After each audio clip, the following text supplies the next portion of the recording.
Hello guys, good afternoon अनि राधे राधे सबैमा।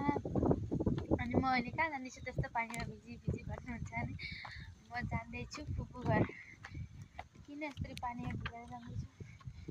छाता ओर्यौँ भने पनि हावाले ओर्नु दिन्न अनि भित्रै जता जानु पर्यो। अलिअलि पानी पर्दैछ, भिजिसक्यो, अलिअलि भिजे, धेरै भिजेको छैन, अब धेरै दूर छैन, 20 मिनट 10-20 मिनटको बाटो छ।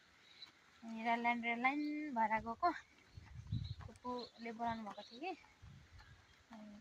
म बिहानका कामले बाहिर जाने अरे। अनि त्यसमा फुपूको छोरीले दोकान गर्नुहुन्छ, दोकानमा जानु आँटेको।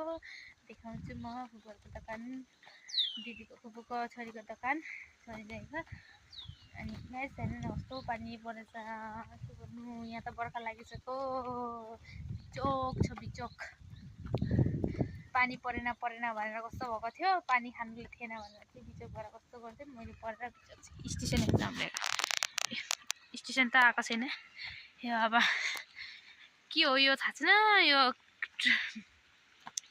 अब कारेन्टको ट्रेन चल्छ अरे न के भनेर यस्तो लगाएको थाहा छैन। हेर्नु न यस्तो बनाएको छ। अनि म रेल लाइन भएर हिँड्दैछु। साथीहरू, मेरो भिडियो राम्रो लाग्छ भने लाइक कमेन्ट सेयर गरिदिनु होला, फलो गरिदिनु होला, धेरै माया दिनु होला ल।